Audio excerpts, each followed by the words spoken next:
Bom, gente, hoje a gente vai começar a falar a respeito dos regimes autoritários e totalitários, tá? Antes disso, a gente tem que entender que no final do século XIX os países estavam vivendo na Belle Époque, né, num período de prosperidade, de coisas boas, e com o final da Primeira Guerra Mundial, com a destruição e com todos os problemas que os países que se envolveram na guerra estavam, a situação ficou muito ruim. E aí, esse crescimento que foi iniciado antes da guerra acabou gerando uma disputa com as despesas públicas que aumentaram com o final da guerra. A assistência à família desamparada, as indenizações aos inválidos, a reconstrução dos edifícios públicos destruídos com a guerra. A Europa passou a viver um clima de incertezas que contrastava com todo o otimismo que havia. Essa situação vivenciada pela Europa, especialmente durante a década de 20, gerou uma descrença no sistema liberal e democrático. E aí, por conta disso, vários países, incluindo a Itália e a Alemanha, assumiram o poder e instalaram governos totalitários. Mas o que são governos totalitários, né? Um governo autoritário é todo aquele que se diz antidemocrático. Incluídos nesse governo estão os governos totalitários.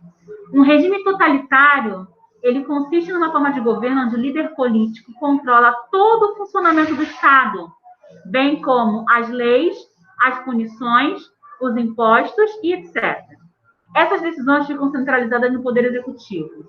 A liberdade de expressão e de opinião são reduzidas, a imprensa é censurada e só é permitida a existência de um partido político. Toda oposição ao regime é proibida e eliminada com violência e repressão.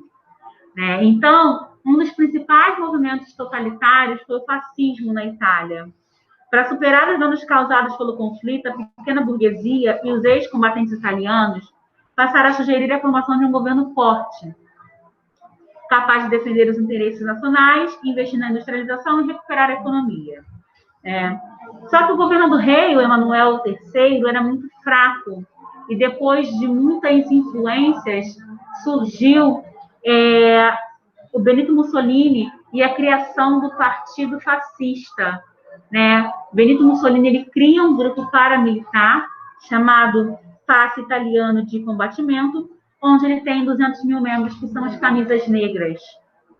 Esses fascistas, eles evoluíram para o Partido Fascista, onde Mussolini, depois de uma pressão popular muito grande, foi eleito primeiro-ministro. Foi eleito, não, ele foi nomeado primeiro-ministro pelo rei. E isso aí, depois do movimento chamado Marcha sobre Roma, onde ele assumiu como primeiro-ministro. Ele implantou o fascismo na Itália, um regime político de extrema-direita, autoritário expansionista. Ele cerceou a liberdade de expressão, acabou com o pluripartidarismo, sobrepôs os interesses coletivos aos individuais. Nas eleições, eles obtiveram vários votos e assumiram o poder da Itália. Mussolini tinha claras pretensões imperialistas. Ele se empenhou em conquistar territórios para garantir equilíbrio econômico e a sua perpetuação no poder. O processo de conquista teve início em 1935, quando invadiu a Etiópia, na África. Depois desse episódio, ele forneceu ajuda ao general Francisco Franco na Guerra Civil Espanhola e, em 1939, ele anexou a Albânia. Nesse mesmo ano, Mussolini e Hitler estabeleceram o Pacto de Aço, um acordo que levou os dois países a lutarem juntos na Segunda Guerra Mundial.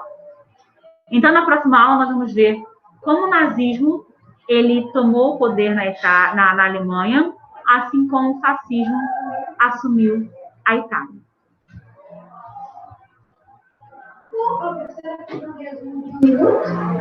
Acabou?